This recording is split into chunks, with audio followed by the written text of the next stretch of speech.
my God, guys. Oh my God. Jacob Fatu, Jacob Fatu, after months and months of being rumored of already signing with WWE, has officially become yet another new member of the bloodline.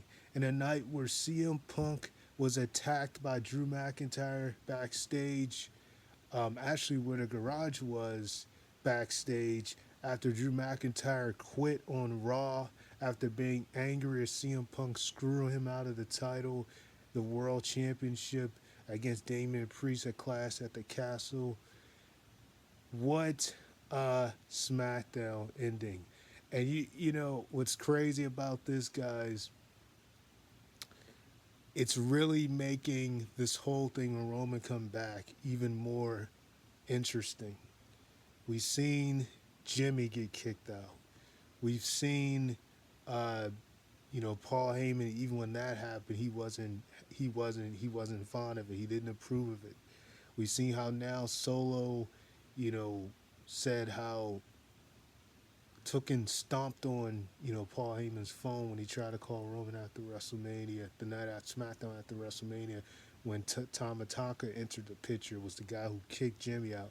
We've seen at Backlash when Tama Loa entered the picture, joined his brother as a part of this new Bloodline faction, and all these things have been happening, and Paul Heyman's been scared for his boots, and time again, Solo has not wanted to hear what he's had to say, so much so that he's even threatened Paul Heyman at times, and he claimed that he talks to Roman all the time, only to say tonight that Roman's not coming back, previously claiming that he talks to him every day, previously claiming that Roman put him in charge until he comes back.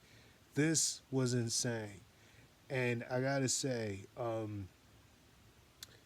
after Clash at the Castle, it definitely seemed like they were building a six-man tag after Cody successfully retained his WWE Championship against AJ Styles in the I Quit match. Um, but this mix of Jacob Fatu, it makes things even more interesting. You know how this may be booked. I mean, man, this was and I gotta say, like, even though I expected the DQ was gonna happen, I expected they were gonna get involved because backstage Solo told Paul Heyman that, he told Paul Heyman, he said Roman's not coming back, and Paul's like, what are you talking about? Then he gets in the ring, he faced Cody, and as you would expect, not more than 8 minutes into the match, then Tama Loa and Tama Taka gets involved and interfere in the match, which they had already done earlier with the two triple threat matches. We saw them screw Randy Orton, cause Randy Orton to lose in his triple threat with Carmelo Hayes, and actually Tama Tonka was in that match, but because Tamaloa and Solo got involved, and Tamaloa got involved, and they tried to screw Randy out of that match after Kevin came to save Randy. Randy was distracted and got pinned by Carmelo Hayes. Which I gotta say, out of the three triple threats that took place, the first two kind of ended similarly.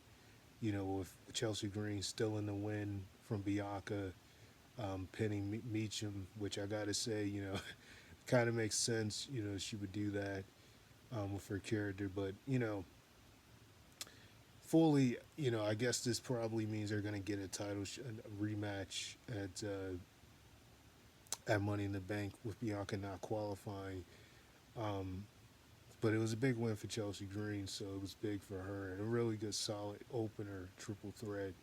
And then the triple threat Randy Orton, Carmelo Hayes, and Tamataka, which was mainly just based on Randy and Tamataka most of the fight, with Carmelo Hayes just getting the sneak victory, and then the final triple threat qualifier, which we saw Andrade qualify, which Kevin was taken out before the match even started, but it was still good. Like it was still really, really good, and the fans, chanted this is awesome for the women's one and even for this one. Um, we saw, um, you know, Andrade qualify with a counter of Grayson Waller that looked awesome. So really good qualifying matches all together. Solid matches already. Um, but from the opener, CM Punk coming out, you know, saying how he was gonna. He said how he got vengeance on Drew all the times he kept saying he prayed for bad things to happen to him, and now he was gonna make Drew's life, just as bad. Screw him and Lasco, and then all of a sudden, right as Johnny Gargano and Tommaso Ciampa's getting interviewed, you hear this smashing in the back, and it's Drew that took CM Punk out in his hometown of Chicago, which was really as you kind of expect what happened. Um, so SmackDown was already all over the place, but then you have this incident, with Jacob Fatu in the picture. I just gotta say, man, this is something. They're definitely going all out with this, and it should be interesting, you know, when Roman does. He was advertised for SummerSlam, but now he kind of isn't. So there's no telling if he'll come to build up towards SummerSlam or not. But it'll be interesting to see where they go from here. But I'm also interested, of course, with Cody, because the thing about the bloodline, they're they're expanding it so much is kind of overshadowing, Cody. But I think Cody has definitely had good opponents for his reign as champ, but his title is also kind of revolved around them. Um, so it should be interesting. The good thing is though, I do think Cody, after this thing happens at Money in the Bank, they may start to build towards Cody and Randy Orton at SummerSlam. But it should be interesting though, because I'm very intrigued by this, whole dynamic here. Maybe this new bloodline versus the old bloodline is definitely picking up, and I'm very interested to see where they go from here. Um, it's kind of hard for me to say much else about it. Like I said, very solid SmackDown. Even LA Knight's promo he cut, where he said how he was looking for Logan Paul only to get attacked by Logan behind it. He didn't expect Logan to come, and Logan came out of nowhere and attacked him after Santos Escobar was telling him not to pass him.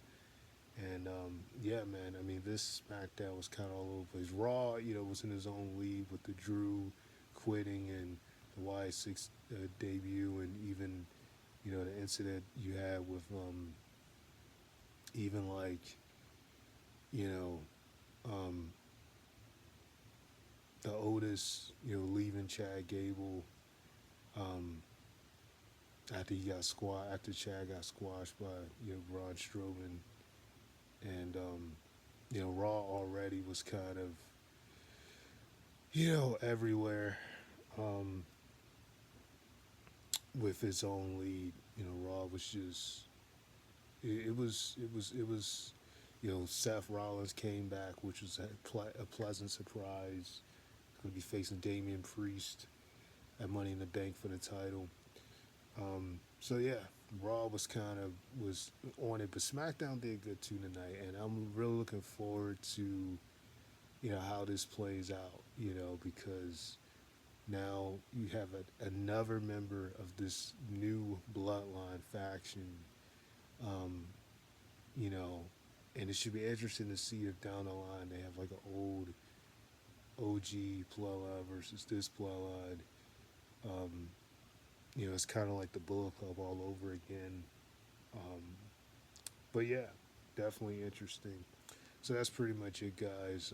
I just want to come here and talk about that because it was quite a way to make an impact. He comes out.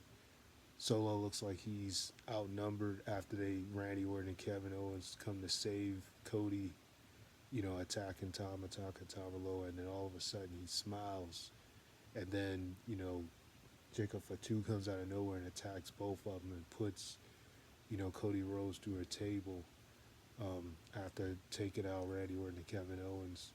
So this is definitely gonna pick up. I believe Jacob Fatu is the son of Umaga, so this is definitely going to pick up. So that's pretty much it, guys. Sign of Ray Master Flex. Man, like, comment, subscribe. I'll tell you guys later. Peace.